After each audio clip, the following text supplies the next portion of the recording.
Welcome to టీ10. నేను రేవతి. అంబేద్కర్ పై అమిత్ షా చేసిన వ్యాఖ్యలపై ప్రతిపక్షాలు ఆందోళన చేస్తున్న నేపథ్యంలో ఈ అంశం నుంచి ఎలా బయటపడదామని ఎన్డీఏ పక్షాలు సమాలోచన చేశాయి. సమావేశంలో బీహార్లోని జేడీయూ, హెచ్ఏఎం వంటి పార్టీలు అమిత్ షాను బహిరంగంగా ప్రశ్నించకపోయినా లోపల మాత్రం విముఖత వ్యక్తం చేశాయి. అయితే ఈ అంశంపై ప్రతిపక్షాలు చేస్తున్న విమర్శలను తిప్పికొట్టేందుకు అందరూ సిద్ధంగా ఉండాలని ఎన్డీఏ పక్షాలను అమిత్ షా నిర్దేశించారు. మాజీ ప్రధాని అటల్ బిహారీ వాజ్పేయి జయంతి సందర్భంగా బుధవారం బీజేపీ జాతీయ అధ్యక్షుడు జేపీ నడ్డా నివాసంలో ఎన్డీఏ సమావేశం జరిగింది. ఈ సమావేశంలో కేంద్ర హోంమంత్రి అమిత్ షా, టీడీపీ అధ్యక్షుడు, ఏపీ ముఖ్యమంత్రి చంద్రబాబు నాయుడు, జేడీయూ నేత కేంద్ర మంత్రి రాజీవ్ రంజన్ సింగ్, అప్నాదల్ అధ్యక్షురాలు కేంద్ర మంత్రి అనుప్రియ పటేల్, జేడీఎస్ నేత కేంద్ర మంత్రి హెచ్డి కుమారస్వామి, హిందుస్థానీ అవాం మోర్చా నాయకుడు జితన్ రామ్ మాంఘీ, రాష్ట్రీయ లోక్ మోర్చా అధ్యక్షుడు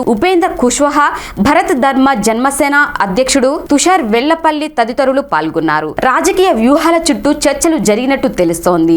ఎన్డీఏలో సమన్వయాన్ని బలోపేతం చేయడంపై కూడా చర్చలు జరిగాయి.